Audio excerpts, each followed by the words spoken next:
When we say you don't want Marie Forleo's website, you don't want Marie Forleo's brand, you don't want to be Jenna Kutcher, you don't want to be Rachel House, not even just that you don't want to be, you can't, because it takes a lot of people for Rachel to Hollis. It takes a lot of people for Marie to Forleo. It takes a lot of people for Russell to Brunson and Tony to Robbins. And that's not what they're selling us, though. They're selling us, I just bought a camera off of eBay and now I'm a millionaire. That is what they're selling. And that is part of the deception. That is the snake oil. That's the hypnotic effect of these personal brands that become personality-driven corporations. They still present themselves as a personal, everyman, girl next door. Yes. I'm just like you. If I can do it, you can too.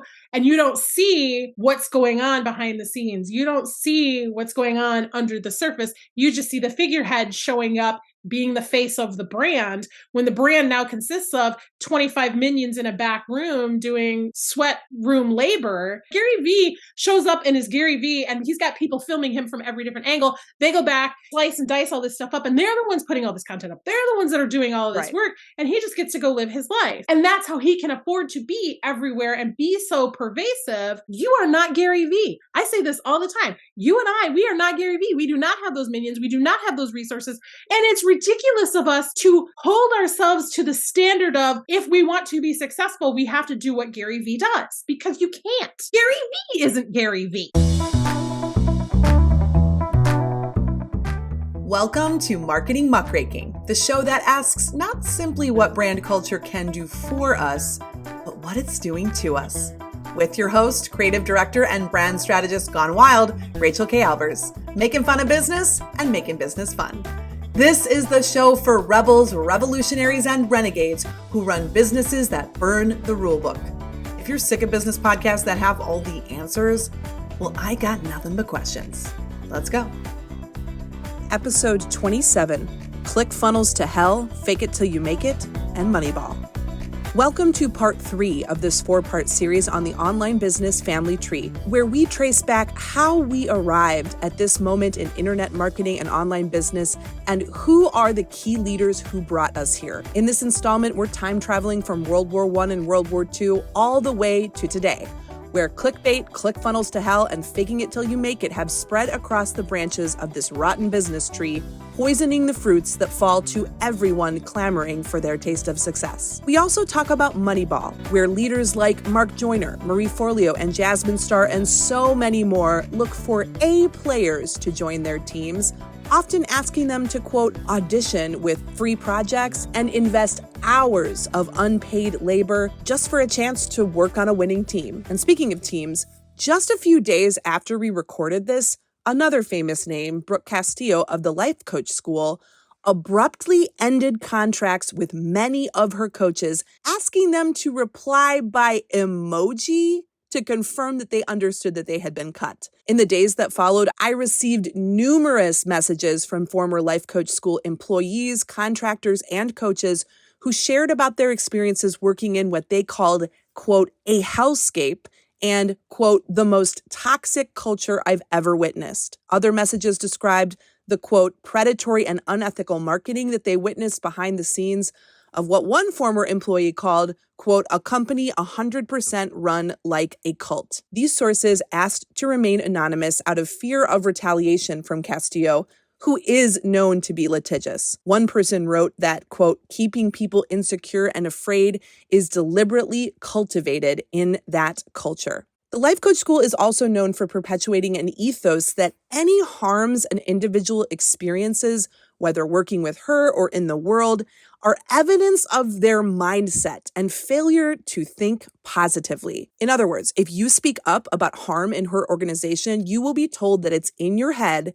and you have the choice to think your way out of the problem. And this overlaps with the Tony Robbins ideology that victims of abuse who speak up are, in his own words, quote, using a drug called significance to make yourself feel good. In 2018, at his Unleash the Power Within event, Robbins said these words to a woman who challenged him about his thoughts on the Me Too movement and questioned why he praised a CEO accused of sexual harassment. Robbins physically intimidated her in front of a crowd of thousands while ultimately suggesting that systemic violence was actually an individual mindset problem. He went on to say that men are the real victims of Me Too and women who speak up are hurting themselves. Robbins has since issued a half-hearted apology once these statements hit the press, but it's worth noting in this episode as we discuss a culture that spans the entire online business family tree, where people are told that their pain is their fault. This is why I was so passionate about making this series with Lisa, not because we're just two haters who love to snark on celebrities, but because we've witnessed decades of harm at the hands of these leaders who reinforce systemic oppression, sell to their audience's trauma, and then tell them it's their fault. As we discuss in this episode, the online business family tree relies on and reinforces the white supremacist capitalist patriarchy. But if you ask these leaders about it, they'll tell you it's all in your head. To understand marketing and business history is to understand ourselves and our culture. Marketing is the fuel for the engine of capitalism. So let's take a trip through time so you can be a more informed consumer and hopefully a more ethical marketer. And if you have been harmed by the members of this family tree, I hope that you feel seen and know that you are not alone. My guest for this series, Lisa Robin Young, has 30 years of business experience as a coach and a creative entrepreneur. Lisa specializes in helping creative entrepreneurs build a business that works for how you're wired to work. Now, let's pick up where we left off in part 2, where we were last discussing how Dan Kennedy, Mark Joyner, and Russell Brunson, the boy bosses of online business, popularized picking on their audience's pain points, marketing through shame, fear, and FOMO, which takes us straight into today's discussion about ClickFunnels to hell. Okay, this is fascinating. So Russell Brunson's over here selling his How to Make Your Own Potato Gun book on eBay. Yeah, so he'd already been studying junk mail and Dan Kennedy in the offline world. And he brought his potato gun to eBay and he was doing sales pages on eBay, basically, and decided that there was really a great opportunity in the internet world, kind of like Yannick Silver did, but they were like on two different parts of the world. And so Russell Brunson is like, I need to learn more about this internet piece. Who's the guy to learn from about the internet piece? Mark was the godfather of the internet. He invented the first tracking pixel. You're welcome. He developed the first ebook, which is basically a PDF kind of construct. And so he was the pioneer of that. So of course, Russ is selling this ebook PDF thing on eBay. He goes to the master and says, teach me your ways. I am moldable and shapeable. And Mark had a series of courseware. Like he had all of the Symbology 101, 102, 103. He had mind control marketing. He had a bunch of other things that he was offering. And Russell was just a sponge and he took all of this stuff in and he synthesized it and developed his own business using internet marketing strategies and became a very successful internet marketer. And Mark was like, what are you up to? What are you doing? Let's partner together. Let's make lots of money. I've got the brains. You've got the looks. Let's make lots of money, right? And so that's where Russell gets his launch. And Mark ends up creating his own sales funnel software about the same time that Russ is creating his. And so they're kind of having conversations back and forth about what are you doing, that kind of thing. And that's what ultimately becomes ClickFunnels for him over here. And then Mark goes on and does his own things. So Russell Brunson was studying at Mark Joyner's feet. And Mark Joyner, you've called him a few times the godfather of the internet, Mark Joyner. Yeah. Why does he have that title? Tell us more about Mark Joyner and his mind control marketing.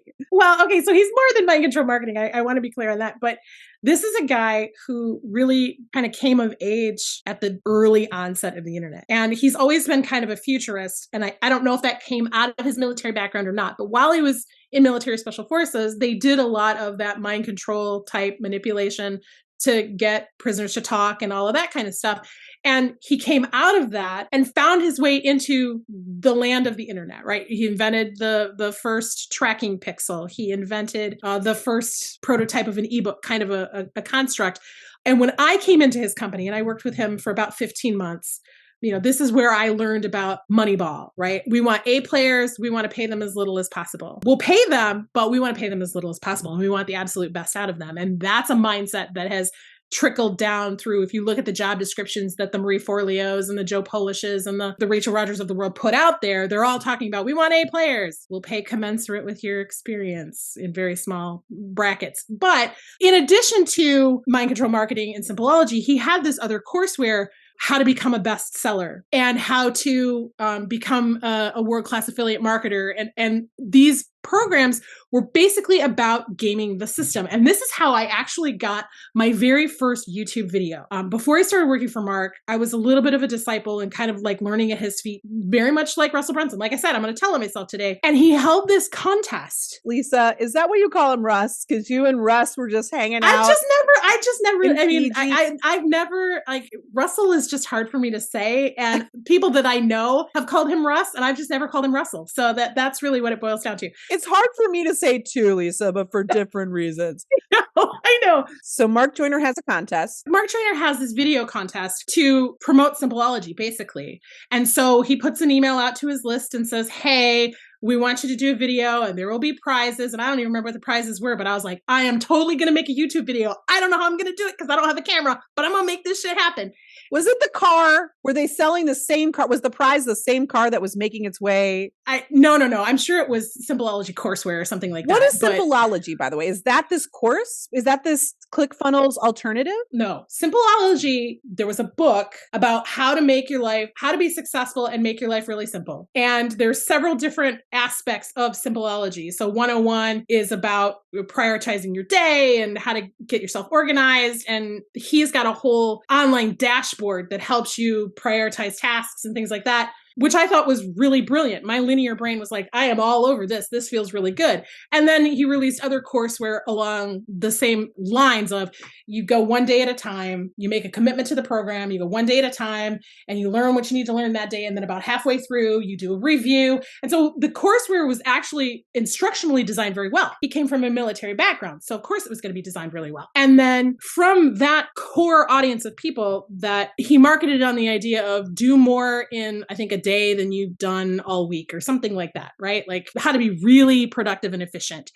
And so he also did the same thing with money, and he did the same thing with mindset, and he did the same thing with a bunch of other stuff. And then he started rolling out other courses like how to be a better artist, how to become a best-selling author. And they were all about gaming the system. So back to this video, right? Whoever got the most views won the big prize, whatever that was. Well, the guy who ended up winning the most views, it wasn't me, was this dude who capitalized on all of the keywords in his title that would get people to click, right? So this is a whole clickbait thing, right? Like this was like early clickbait. And I think at the time, Jessica Simpson was hot and something was going on in politics. And so his title was something like Jessica Simpson, hot politics, something. I don't even remember. And he got thousands and thousands of views. And so he won the contest, but his video was crap. Meanwhile, my video was pretty good. It's still on my YouTube channel. It's the very first YouTube video I ever did. It is still there. And I did not delete it because I believe in showing the trajectory, right? So I had long, dark hair. It was a whole thing. Whoa. This is the first I'm hearing this, folks. And I am rushing to YouTube. Finish this before you watch it though, okay? But that's where I learned about this whole, if you want to win, you've got to game the system. I don't necessarily subscribe to the notion, but I know that a lot of people do it, right? And so he, to me, became the master of how to game the system in order to succeed. So his training on how to become a best-selling author, his training on how to, sell more music, which I think Armin Morin probably tapped into when he launched his country album that was like number 10 on the Billboard charts. Wait a minute. You got to back up the truck. Who is Armin Morin? So we've got Mark Joyner, who's created an empire out of teaching you how to game the system, whether it's through a sales page or through a bestseller or through a YouTube video or through a country album. So Armin Morin is another one of these guys in the syndicate with Frank Kern and, those early adopter internet marketer types, right? That mastermind. Yes, that mastermind where they were scheduling out their promotions so that they didn't overlap on one another. So he was part of that community of folks. And he got a wild hair that he was going to prove to the world that anybody could game the system and get a #1 country record, right? So he partnered with a guy that I met in Nashville, so I can corroborate the story through him. And they did some keyword research on what were the best names to use for his country persona. And he basically went and recorded a pretty crappy country album, did the photo shoot, shoot with him in a cowboy hat, the whole 9 yards. And they put this record up for sale on Amazon and iTunes or whatever. And he went to his list, again, a very large 100,000 following list plus, and said, hey guys, I'm going to teach a workshop on how my record is going to become a #1 record in the nation. All you need to do is go buy 2 copies of this record, show me your receipt, and I will teach you all the behind the scenes of how we got this record to #1, right? And note, Armin Morin was a guy who was teaching $500 webinars, $1,000 webinars at the time. So $40 for 2 copies of a CD was like a no-brainer offer for the people in his audience who wanted to learn at his feet. So of course, 50,000 people who buy your record on day 1, even if it's crap, your record is going to rise on the charts. And it did. And there was somebody else, and I don't know if it was Joe Diffie or some bona fide country artist who had a record out at the same time, and Armin Morin's record beat it. And it was, knocked it out of the top spot. And it was #1 for, I don't know, a couple of days. I think it was like number 3 or 4 on the Billboard charts. The record's still on Spotify.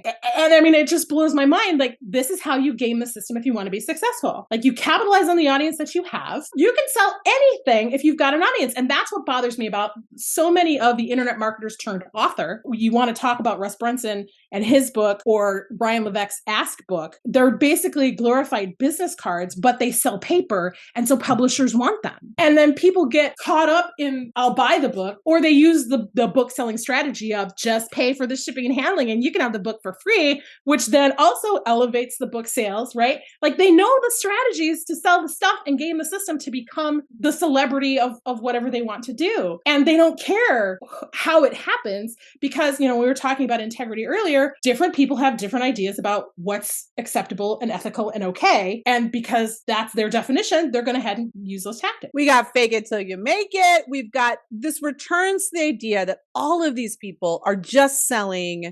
They're just selling how to sell the illusion of value, even when it's not there. And Armin Morin is a perfect example because, as you said, he wasn't teaching people how do you cultivate your craft as a singer and put together an amazing list of songs and how do you partner and collaborate with other songwriters and musicians and blah, blah, blah, blah. No, he was like, how do you tap into an audience and sell them an illusion to get a hit country album? That is what this comes down to. And they faked it. And then once they made it once, then what they go and do is, now I'm going to use this as a case study for why I'm such a great business person. And in reality, what you are is you're selling an illusion. You are selling snake oil. And I think it's worth saying when we think about, where does the term snake oil salesman come from? It comes from the 1800s when Clark Stanley, who was known as the Rattlesnake King, that was a self-appointed title, goes around telling that people that he studied with like the Hopi nation and they taught him how to make their secret rattlesnake oil. And so at the Chicago World's Fair, he would like decapitate rattlesnakes in front of the audience and then boil them in a vat and then skim the fat off, or skim whatever happened when you boil a rattlesnake. I can't say I've ever tried it. And then he'd put it into a jar and sell it based on all of its healing properties. A couple things here. One, there actually is a thing called snake oil, and it actually comes from Chinese water snakes. Snake oil was brought over by immigrants who were building the railroad. Okay. And because of like the omega-3 properties of this one specific snake that can be found in a region of the world, there have actually been proven to be benefits that come from that snake oil. But Clark Stanley wasn't selling that. And he made up the story of, oh, I learned this from the Hopi nation and they gave me the secret recipe and said, please, Clark Stanley, go out and give this to the world. No, that is a lie. That is a myth. But not only that, so the rattlesnakes that he was using to create this snake oil didn't have any of those properties that actually have like anti-inflammatory properties and all of that. But when what would ultimately end up becoming the FDA, when they got their hands on this snake oil and they tested it, they found that there was no actual snake oil in the bottle anyway. It was like chili, paprika, and this just a bunch of shit that you could buy at the corner store for a penny. And so not only did Clark Stanley appropriate the concept of snake oil from another culture, which is a recurring theme that we've seen from Tony Robbins' Firewalks, and he didn't even invent that, but then he wasn't even selling snake oil. It's just selling a bunch of shit that he sprinkled into a bottle and mixed with water and put a label on, and then would go from town to town with his marketing pitch for all of the pain points. He could heal your cancer, your diabetes, your kidney problems, your conjunctivitis. All of that could be cured with snake oil. So it's important for us to know, where did the concept of snake oil salesman come from? It comes from yet another grifter who appropriated the concept from another culture. And then it didn't even sell the snake oil itself. What he was selling was the dream of what you said earlier in this episode, what we want to believe. We want to believe that it's as easy as buying a bottle of an elixir or taking somebody's 7 steps to 7 figures. Wouldn't it be nice if that were true? And when they back it up with such a wonderful, persuasive sales pitch, and then they've got an army of their friends that look like you or that you wish that you could aspire to be, when all of those things come together, it makes you want to believe in the snake oil, even though deep down in your heart, you know that it can't possibly be true. So we got Mark Joyner, godfather of the internet, creates all of these series of how to game the system, hacks and techniques. Armin Morin takes those and creates a best-selling album of garbage country music. And you were talking about the syndicate. So in the syndicate, there was Frank Kern, because what did Frank Kern do? What was his claim to fame? Yeah, so Frank Kern actually started, I think, selling credit card machines or something like in his early days. And he wanted to find an easier way to make money. And he came online and he came online, but he found some old copywriting courses. I don't know where he got them from. I don't know that story, but he found some old school copywriting, those old sales letters programs. And he started mass emailing, spamming people, buy my stuff, buy my stuff, buy my stuff, using these sales techniques. And it worked because it's terribly effective. And he made a crap ton of money. And so when he started to really rise and, hit 7 figures, he was this surfer dude and he was trying to play that lifestyle of, I'm this guy on the beach or whatever. You look at his website now and he's a completely different, cufflink wearing suit and tie, my beautiful wife and my fancy dog and all of that. Again, people evolve, right? But he admits that what he was doing was barely legal. And that's how he built his fortune. And now he teaches people mindset triggers and how to get people to sell based on what psychology says they'll do next, right? So he's gone from selling stuff to selling marketing. And again, very effective at it. But when he was part of the syndicate, and the syndicate was this loose connection of these high-powered, influential internet marketer people who would gather together kind of mastermindy style, but also just had these ties because they were all over the country. And they just coordinated all of their launches and then would just go down the list promoting each other, passing that car around that we talked about earlier, just passing around the same car from one affiliate leaderboard winner to the next. And Frank Kern essentially invented spam. I like to say that he's the reason why the can spam law exists, because he did it and, everybody else started seeing him that it worked. And so they were doing it. And that's when spam really started to proliferate. And so federal government had to do something. We're going to can the spam. And so just like Clark Stanley was one of the big reasons why the FDA even became a thing, because you had not just Clark Stanley, but all of these patent medicine sellers. They were all selling their elixirs of these magical cure-alls for whatever ails you, whatever your pain point. What's your pain point, Lisa? My snake oil can cure it. And that's ultimately what led to the FDA. In the same way, Frank Kern invents spam and then leads to the Can Spam Act. Yeah. Okay.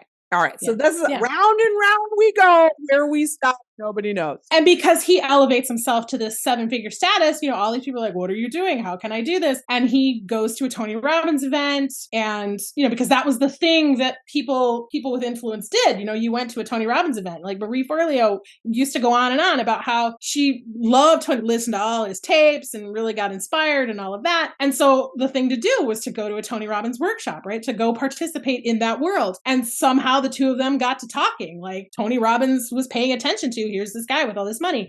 And that's where that whole New Money Masters program came, because Frank was like, dude, you need to get on the internet marketing train. Because at the time he wasn't. Robbins Research International was not online. He was still selling tapes and workshops. Oh, wait, there's a whole new audience of people I can tap into online. I'm going to pay you to teach my people how to do that. Okay. So Tony Robbins is doing his If Mark Joyner was selling his mind control marketing, Tony Robbins in the early days was selling his own version of mind control, how to use neuro-linguistic programming and hypnosis to get anything you want. People remember his cameo in the movie Shallow Hal, which is one of the most disgusting, fat-phobic pieces of garbage that Hollywood ever produced. But if you've ever seen this movie, essentially, Tony Robbins hypnotizes Jack Black into, seeing people's heart instead of their bodies, because Jack Black's character in this movie, Shallow Hal, is extremely shallow. All he wants to do is date hot chicks, and he always gets burned. So Tony Robbins meets him in an elevator and hypnotizes him into seeing, instead of people's outward experiences, he sees their inner self. Tony Robbins is doing all this hypnotic bullshit, mind control, but he's doing it offline. Meanwhile, the syndicate is starting to bring all of this mind control, sleazy, tabloid, clickbait,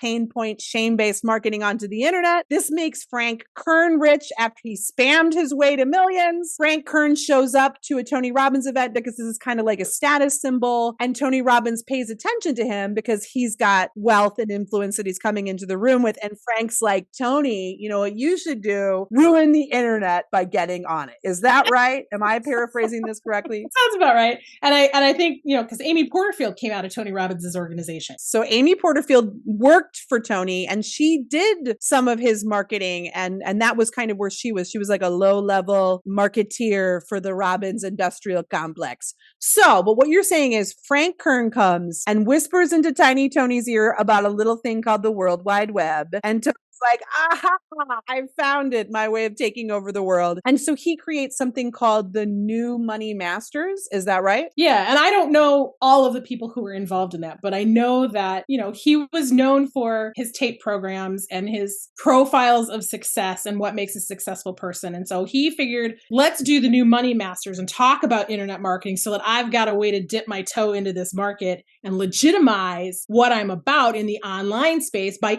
interviewing successful internet marketers like Frank Kern and John Reese and Marie Forleo and a host of others that I don't know. Okay. Because I have not seen the whole thing, but I know that those people were interviewed. Don't do it because he'll hypnotize you. Don't watch it, Lisa. We're just gonna, yes. So this is where I always say that all roads lead back to Tony Robbins, but really they don't. Like all roads lead back to Frank Kern and Mark Joyner, and then we go back and back and back in time, and then they go back to Napoleon Hill, which goes to Henry Ford, and then we go back to Benjamin Franklin. So all roads lead back to American capitalism. I don't know. That's my agenda. Okay, let's bring it back to Tony Robbins. So Tony Robbins discovers the internet. It wasn't Al Gore. It was Tony. I'm kidding. But Tony Robbins discovers that the internet exists. He creates this video series, The New Money Masters, and he's interviewing all of these kind of rising stars of online marketing. And one of the videos that I have watched is him interviewing a little baby Marie Forleo. What's interesting about this is that he then became the cross-pollination king. This has been Tony's online marketing business model from day one, is I am going to tap into somebody with an existing audience and I am going to piggyback ride them to success. I'm going to tap into somebody with an audience that doesn't know who I am yet, and I am going to bring my teachings to these new folks, which is also kind of the Napoleon Hill way, in the sense that if Napoleon Hill went town to town scamming people, and then all he did, like as soon as they started to get wise to him, because Napoleon Hill had lawsuits, he had like murder charges, he was just like a criminal who was just like barely escaping the law, going to the next town that hadn't heard about him yet, and then doing it all over again. Ultimately, that has been the Tony Robbins model, right? He goes to an audience that doesn't know his bullshit yet, and he piggybacks on the trust of the person that, whose audience he's piggybacking off of, sells his bullshit until they're saturated with it, and then he moves on to somebody else. So he started with the Frank Kerns and the Marie Forleos, and then he eventually turned to the Jenna Kutchers, and then now today that leads us to the Matthew McConaughey's, right? And all of the other people that he's hitched his grift wagon to over the years. But it all began with the Syndicate and Frank Kern and the New Money Masters. Am I getting this right, Lisa? Yeah. That's it. And this thing about, piggybacking on other people's audiences is still that JV relationship, right? Because then when Tony puts out a new book, all these people are going to interview them on their shows. And then he features them in those things. And so then they can say, I was in Tony's book. And, it's this back and forth of self-elevation, right? Like I elevate you, you elevate me, I elevate you. So that rising tide is lifting all the ships that are in the marina, but there's only 2 or 3 ships in the marina, right? Like that's the problem, unless you're a superstar celebrity like Matthew McConaughey, and then you can waltz your way into these relationships because they want to be in your world and they're going to get their hooks into you. Yeah. Matthew McConaughey somehow, Marie Forleo is hoping that Matthew McConaughey will make her relevant again. Right? Everything is figure outable. I guess we'll see. That's another book that really is just a big paperweight. If you've read the title, you've read the book. Okay. I mean, but I want to kind of go back here because we were talking about the syndicate, Mark Joyner and Dan Kennedy teaching the tabloid clickbait pain point approach to marketing. And then from there, Mark Joyner kind of creating his whole empire of learning how to game the system in these various ways. And that all ties back to Mark Joyner's mind control marketing, yes, right, and his connection back to the military. And then you've got the Tony Robbins of the world coming into the game, really popularizing the NLP, neuro-linguistic programming and hypnosis. Right. And essentially, this is another form of mind control. And then that ultimately, at the same time, paved the way for Russell Brunson to come in with his how to build a cult, how to build an audience of people who will do anything you say. And I'm not exaggerating that when I say that Russell Brunson, that's the foundation of his message is I'm going to teach you to become a cult of personality. And on page 2 of his book, Expert Secrets, says, you know how I learned how to do this? By studying Adolf Hitler and Jesus Christ and looking at how they, quote, built a movement. Only a white bro marketer would have the audacity of comparing Adolf Hitler and Jesus Christ and then saying that's how he learned all his business secrets. And if I've got an agenda, it is bringing to light just how absolutely, you want to talk about terribly effective, how absolutely terrible, awful, despicable, and disgusting it is that Russell Brunson has built a platform off of teaching people how to use mind control to build a cult following similar to Nazi Germany. And all of the people that we've named today have co-signed this, have had him on their podcast, have blogged about how effective his book. I think, I learned about Russell Brunson from one of those ClickFunnels to Hell where you pay shipping and handling for a book from Amy Porterfield. And she said he was one of the best entrepreneurs to teach you how to build a following. She's co-signing a man who is comparing building a business to building a regime. But you can't really talk about Russell Brunson learning everything he knows from Adolf Hitler without really naming Edward Bernays, who was the father of PR. He's known as the father of public relations, but he's really the father of propaganda. And I've got a whole episode about Edward Bernays, who wrote the book Propaganda, and he was one of the original members of the Committee on Public Information, which was the first government institution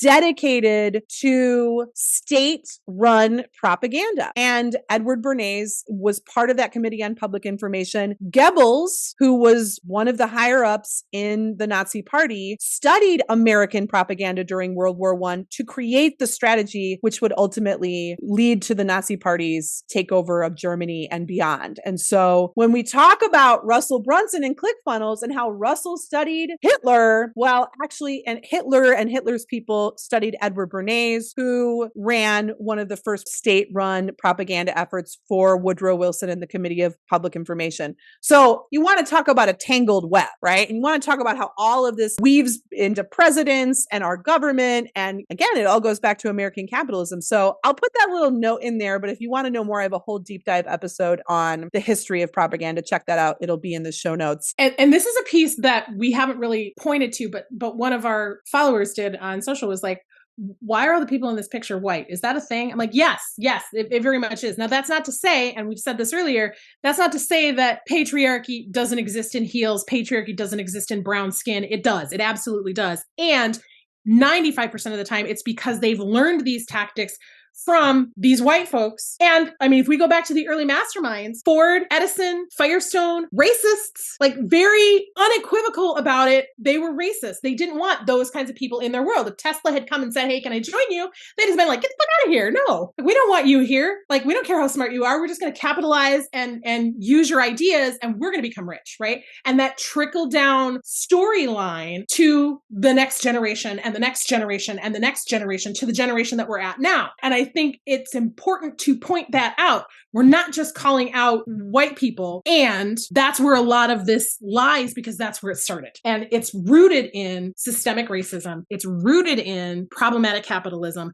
And you can't have this conversation without acknowledging that. Yeah. And if we go back to the very top of this episode and the prosperity gospel and all of these tycoons, I mean, it's important to note that some of the early advertisers and the folks who built the advertising industry, many of them were Christian preachers turned marketers who knew how to move a crowd, who knew how to manipulate the masses, and saw an opportunity to make a hell of a lot more money in the secular world using these techniques that they learned by invoking the white Christian nationalism in their church messages. They just took that over then into the advertising industry and say, I'm now going to use these skills to make money for the business world because then that enriches me. Isn't it convenient at the very same time that you have this message that to be closer to God, that God is smiling down upon you by giving you wealth? God wants me to be rich. Wants us to buy things and be comfortable and all of that stuff. When we asked, what do people want us to cover on the podcast? Some folks did mention religion and MLMs. And this is how that gets woven in. Russell Brunson is a part of the Church of Latter-day Saints. And that church does have a long racist white supremacist history, right?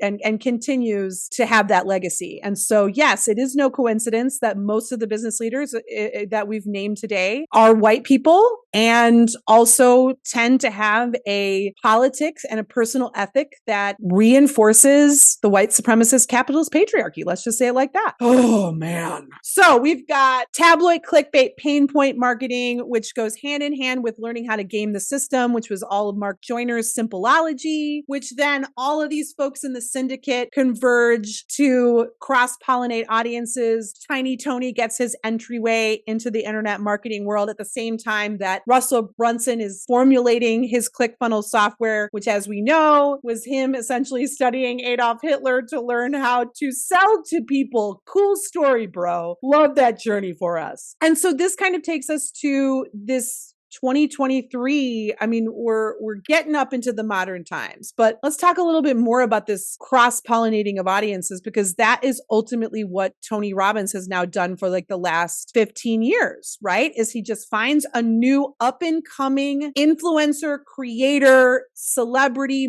You know, Marie Forleo had her own kind of baby version of celebrity. So he's like, oh, I'm going to have her on the New Money Masters. And now we're going to do JV partnerships and affiliate relationships with each other and beat up to today. That's exactly what he did with Jenna Kutcher, right? Him and Dean Graziosi see this woman with access to the millennial mom market. Jenna Kutcher's over here with just a camera and a dream. At least that's how she tells the story. And she's built this audience of hundreds of thousands of people. And Tony Robbins is like, how do we continue to keep our audience young and fresh? How do we get to the folks who haven't seen Shallow Hal? And how do we get to the folks who don't know I'm full of shit? Oh, Jenna Kutcher is our gateway. She famously says that they brought her in. This is hilarious. Speaking of the whiteness of this whole industry, Jenna Kutcher says that Dean and Tony brought her into their JV partnership. Dean Graziosi being one of these old real estate scammers who has multiple FTC violations, and yet somehow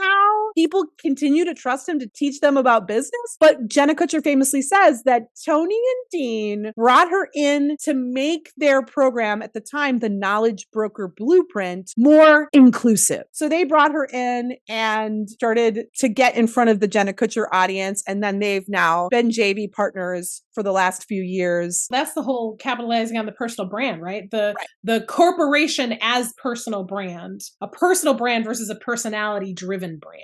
Now we finally kind of caught up almost to the present. We're talking about Tony Robbins, Marie Forleo, Jenna Kutcher, Amy Porterfield. I'm tired. I'm exhausted. I'm scared. And the thing is, we're really only scratching the surface of like the names that are probably the most familiar. You know, like I said, I've been doing this for 30 years. There's a whole bunch more names that I could be dropping that you'd be like, who? I've never heard of. Right. because they're the puppet masters behind the scenes that all these people have been learning from over the years, right? And that's why, for me, this is about like those who don't learn from history are doomed to repeat it, and not necessarily in a good way. And so let's get the context. Let's understand where these people are coming from, how we've come to this point. Because when we have that information, now we can start to look forward and go, oh, I see where that's headed, and I don't want any part of that. Right. You know what?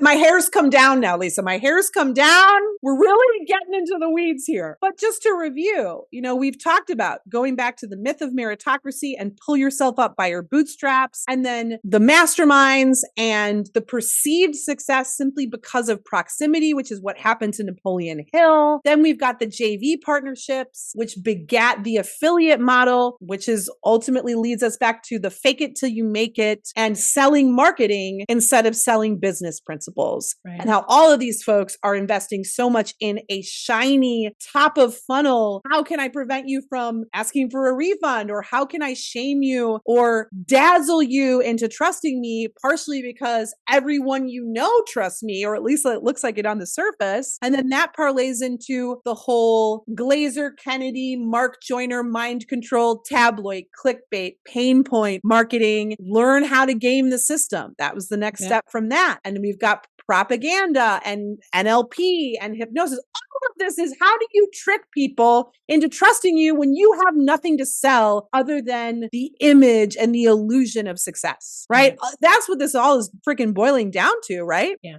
Exactly. We get to today and the age of cross-pollinating audiences. We're almost to my favorite topic, which is the age of the personal brand. So when you see all these folks in the room together, understand that they're being in the room together, not because they're friends, not because they're like that this is who they like to hang out with. I'm sure that there are some relationships in there amidst it. But why did they go to Richard Branson's island? Why are they all together in Napa Valley? I think there was one of these masterminds happened earlier this year, and Brendan Burchard was there, and Amy Porterfield was there, Mel Robbins was there, Jenna Kutcher was there, Dave Hollis was there, and Heidi Powell was there. And why do I bring Dave Hollis into this conversation? Because what was so disturbing about that particular mastermind that happened earlier this year, and everybody's taking photos and then putting on each other's Facebook and Instagrams and tagging each other in reels and stories, is because shortly thereafter, Dave Hollis passed away. And Mel Robbins, who, was friends with him, used that as an opportunity to create a bunch of content promoting her offers and her show and her podcast. I believe 2 days after Dave Hollis died, she wrote this eulogy email for him. And the whole top of the email is about the shock of his death. Well, we know that people are going to open that email. She knows that people are going to open and read that email because many people in the online business, personal development space were shocked at his death. And it is very sad. He leaves behind young children. It is tragic. But Mel Robbins monetizes it. You want to talk about pain points? Mel Robbins uses this as the opportunity to write an email about him. And at the end of the email, links to a completely unrelated podcast. If you resonate with this message, you'll really like this podcast interview that I did with this totally other different person. Click here, click here, click here. And I just found that absolutely deplorable. And it wasn't the only time that she did that. She milked Dave Hollis content for several weeks, all while using it as an opportunity to promote books and shows and programs. But let's just remember that all the folks who were at this very highly publicized mastermind are there because they're cross-promoting and cross-pollinating audiences with each other, and they're promoting each other's work, and they're creating this sense of aspiration so that when you take a step back and say, do I really believe in this? Is this snake oil really going to cure me? And then you see all of these leaders in the room together, all promoting each other's work. It starts to boggle your brain. Talk about hypnosis. Talk about mind control. So you think, well, my gut must not be right because, Mel Robbins wouldn't be wouldn't be promoting Jenna Kutcher, wouldn't be promoting Amy Porterfield, wouldn't be promoting Brendan Burchard, wouldn't be promoting Tony Robbins, wouldn't be promoting Russell Brunson if there wasn't something to this snake oil of theirs. Well, and a little known secret, some of these groups have a promotion requirement, right? Like if you're going to be part of our mastermind group, you've got to promote other people's stuff. You've got to promote the other members. Like you've got to, right? And so for some of these people, it's well, I've got to do this. How can I do this in a way that's not as smarmy as possible, right? Like, how can I keep it as clean as possible? Well, you've already made the commitment, but you don't disclose that. And that's when, the FTC started cracking down on, you've got to disclose when you're advertising. You've got to disclose when you've got an affiliate relationship. You've got to disclose when you've got a conflict of interest, right? Like, you've got to disclose that, because otherwise you're going to end up like Kim Kardashian up the creek being brought up on charges for promoting crypto. You got to be legit, right? You got to. And yet they don't. Right. And they aren't. Right. There have been some new, I just saw it like a week and a half ago. There are some new FTC standards in place. You have to disclose in very overt ways, because folks have been doing things like they'll just tag the person, or even just putting hashtag ad anymore is not enough. So we'll see though. We'll see. I don't know how you enforce the massive scale. The FTC just isn't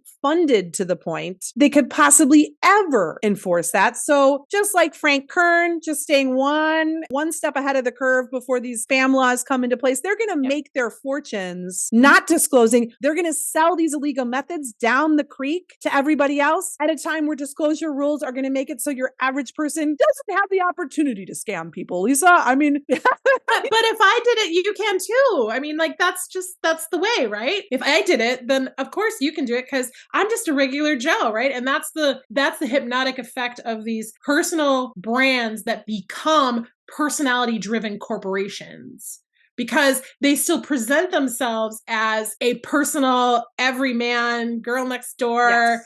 I'm just like you. If I can do it, you can too. And you don't see what's going on behind the scenes. You don't see what's going on under the surface. You just see the figurehead showing up, being the face of the brand, when the brand now consists of 25 minions in a back room doing sweat room labor to make sure that, I talk about Gary V's minions, right? Like, Gary V shows up in his Gary V and he's got people filming him from every different angle. They go back and the minions slice and dice all this stuff up, and they're the ones putting all this content up. They're the ones that are doing all of this work, and he just gets to go live his life, right? And that's how he can afford to be everywhere and be so pervasive and capitalize on all these different. You are not Gary V. I say this all the time. You and we are not Gary V. We do not have those minions. We do not have those resources. Nor do we want them. We don't want minions. No. Well, and it's ridiculous of us to hold ourselves to the standard of, if we want to be successful, we have to do what Gary V does, because you can't. Gary V isn't Gary V. He's got minions. Right. Marie Forleo isn't Marie Forleo. And that's something that we can actually see very clearly. You mentioned earlier the fallout that happened in B School 3 years ago. It's been over 3 years now, because in the wake of George Floyd's death, there were lots of conversations happening in the B School Facebook group, and folks wanted to talk about race in America, and they wanted to talk about systemic violence, and they wanted to talk about how this affects and creates barriers and obstacles to them implementing the B School teachings. There's some things that I can't say, and I can just let you roll. But what I can say is the fallout was strong enough that the Facebook group wasn't originally part of B School. Marie didn't want to have a Facebook group. She didn't want to have anything to do with any of that stuff.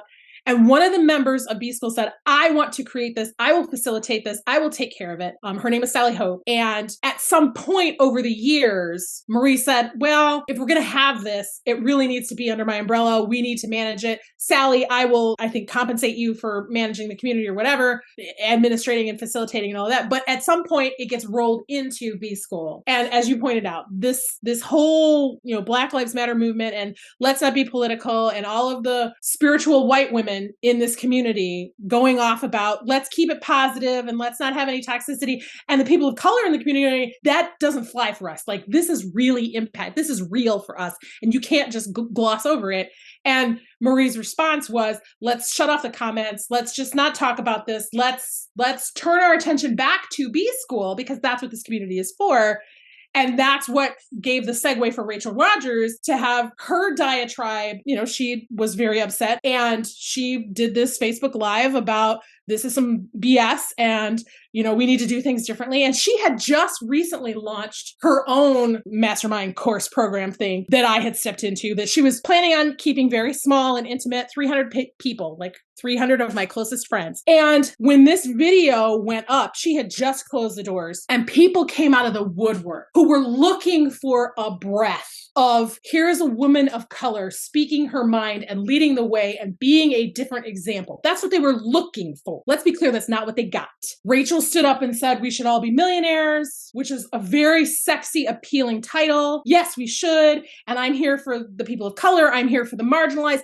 Give me your tired, your poor, your huddled masses yearning to breathe free. Let them come here. But she had just closed the doors to her program. So she decided she was going to reopen the doors to her program, and like 1,500 people showed up, cash in hand, and she was not going to turn those people away, right? But in the process of doing that, there were a lot of problems inside her organization because she was not prepared for that kind of growth. And instead of owning the issues that she had and really being a town hall persona for this community that she had started, who was looking for that intimacy, who was looking for that realism, who was looking for that connection, she showed up and said, don't ever shame me into playing small. I'm going to do what I want to do. And I just had my first $1 million month. Let me show you how. And her inside organization started to fall apart. And you can go on Glassdoor and you can look up Hello 7 and you can see the reviews from people that have worked with her.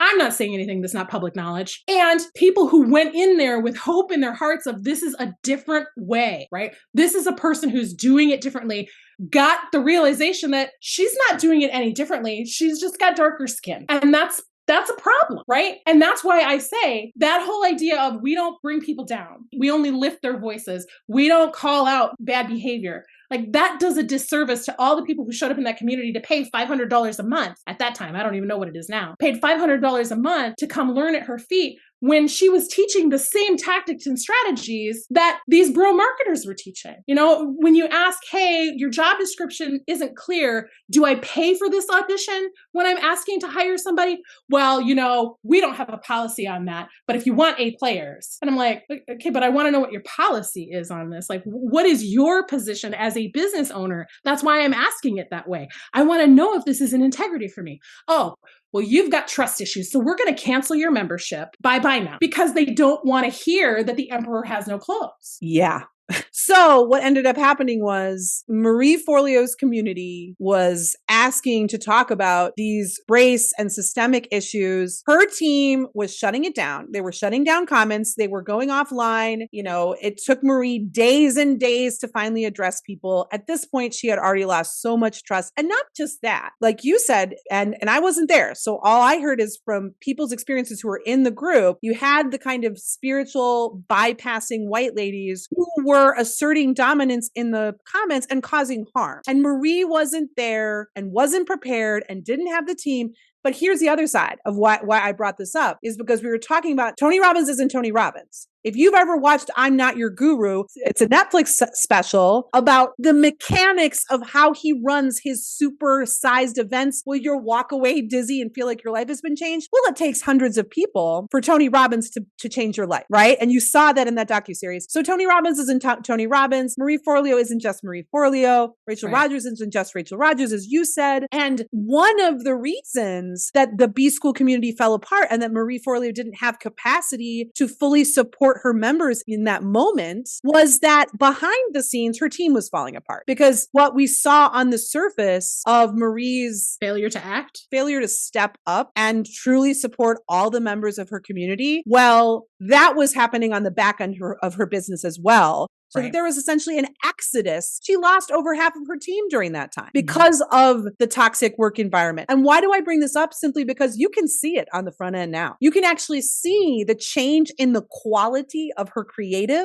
You can see in her videos, in her copy, in her sales pages, in the programs that she's putting out. You can see the quality has changed because Marie Forleo wasn't behind the quality all of this time. It was the brilliant A players on her team who she did not support when they needed her, and then they left. So going back to what we were saying before, you know, we've got these folks who are masquerading as the person next door, the girl boss next door, I'm just Marie with my laptop. And yeah, did Marie start with the yellow legal pad at the front of her aerobics classes? She did. But then through this cross-pollination, JV, affiliate, pain point, clickbait, tabloid bullshit, elevated and grew to the point of a corporate entity, a multinational corporate entity, ultimately, still hiding behind the, hey, I'm just the girl next door, when we know that isn't true. And that is part of when we say you don't want Marie Forleo's website, website, you don't want Marie Forleo's brand, you don't want to be Jenna Kutcher, you don't want to be Rachel House. Not even just that you don't want to be, you can't, because it takes a lot of people for Rachel to Hollis. It takes a lot of people for Marie to Forleo. It takes a lot of people for Russell to Brunson and Tony to Robbins. And that's not what they're selling us, though. They're selling us, I just bought a camera off of eBay and now I'm a millionaire. That is what they're selling. And that is part of the deception. That is the snake oil. What's troubling about that is we talk about this, not that. Just make a swap. People want to believe, okay, I'm just going to swap out Marie for somebody else, right? That is selling very similar methods and approaches, if only. Just like there is no easy ethical marketing swap, do this, not that. The change that we're looking for isn't going to come in a different package with the same contents, right? That's not. You got to deal with this notion of separating Marie Forleo International, Robbins Research International, from the person who is the figurehead of the company, right? It's Virgin, not Richard Branson, right? Richard Branson may be the face of Virgin, but Virgin is its own multinational conglomerate that has its own inner workings and its wheels that are turning. Same thing with Marie Forleo. Marie Forleo can show up as a person and be as charming and approachable and, a guru for the next generation and be on Oprah's stage. But what she's really got going on behind the scenes is a well-oiled machine built to market. And I will say, Marie never promised otherwise. Her early marketing for B School was all about, I'm going to teach you how to market. I'm going to teach you how to be a good marketer. I'm going to teach you how to market, because marketing is what you need if you want to sell your stuff, right? So at least for her, she was authentic and genuine about, this is all I'm here to teach you, is how to be a good marketer. Like, I'm going to teach you to market. Your stuff, you got to figure it on your own, but let's be good. And so she built her empire on that. But now what she has with her speaking engagements and her appearances and, her show and having all of these celebrities on, she has built this level of cachet that people want to be in her world that then elevates her cachet more because she's got this audience. And so it becomes this self-perpetuating, self-fulfilling, self-growing organism that can become like a cancer if you're not careful, right? And today, and this goes back to all of these folks are selling marketing. They use marketing to sell air and to think and grow rich. And once that worked, then they say they're a business expert.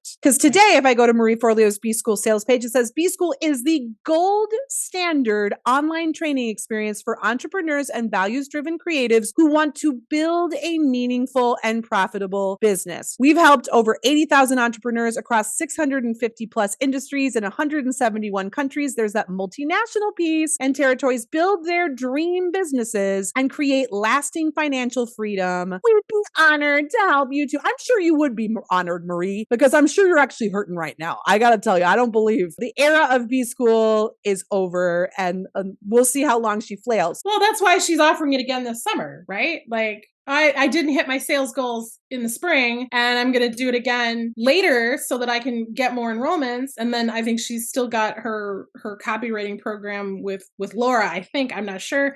But that's what happens, right? If you're not hitting your income goals, sell more stuff, because that's what they were taught to do. If you're not hitting your income goals, sell more stuff, sell another thing, sell another thing, sell another thing until you hit your goal. Well, she's got an audience to be able to do that. Not everybody does. You and I have had these conversations where we talk about, okay, we have been getting B School sloppy seconds for years, or insert any of these programs here, because I've got folks that have come to me from Jeff Walker's product launch formula and Brendan Burchard's whatever the hell he sells and James Wedmore's blah, blah, blah, blah, like fill in the blanks with anybody else. And so they come to us and they are tired and sometimes broke, and they are struggling with self-confidence. They don't think they're cut out for business anymore. And what has shocked me over the years is the amount of people who, once they start working with me, and you've told me you had some of these same responses, they say, no one's ever taught me about the business stuff. They come in and they've gone through these programs that say that they're teaching business skills, because early B School marketing might have been focusing on the marketing more than, but now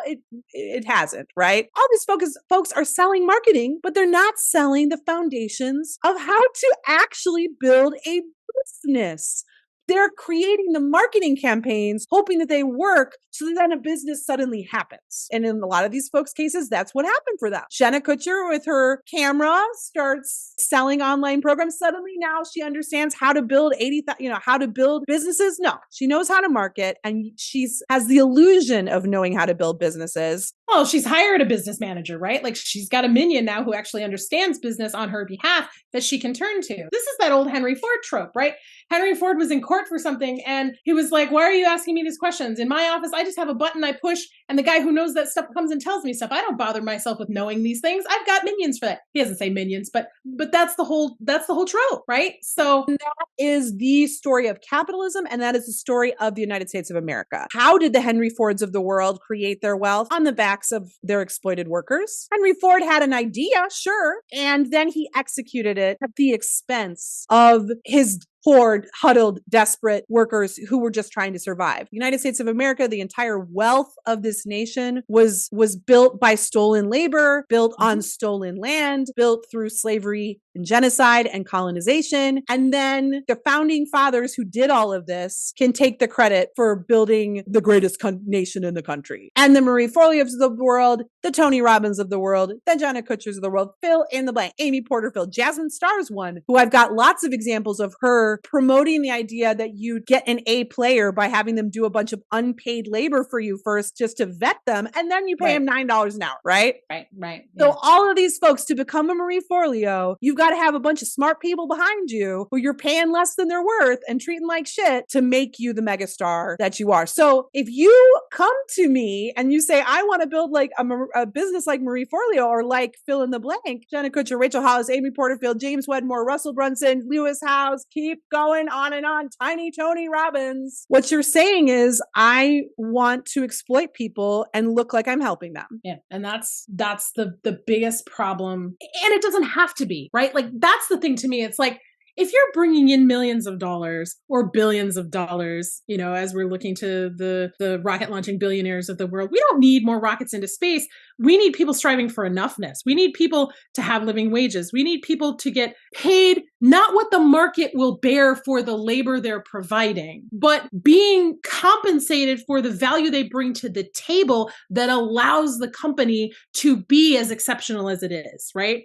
Like, yeah, your secretary may not write the copy. Your secretary may answer the phones, but let's be clear. I was an admin for years. The admins are the ones that are running the show. They're the ones that know where all the bodies are buried. They're the ones that make you look good when you can't spell your way out of a paper bag on a letter to your team, right? Like, pay them accordingly. And you've got the resources to do it. This is not some mom and pop charging $50 an hour to try and build a little business. This is a multinational corporation with a personal brand face that has the resources to be able to afford to pay these people commensurate with the lifestyle that they deserve for the value that they provide for that person who's bringing in 8 figures a year. And this is how this shit gets normalized, because they all do it and they all teach it. And then folks come in and they say, well, I heard it from Marie and from Amy and from Lewis and from Brendan and from James and from Tony, and they all are doing it. And while another big element of all of these brands is they often build in some sort of do good message.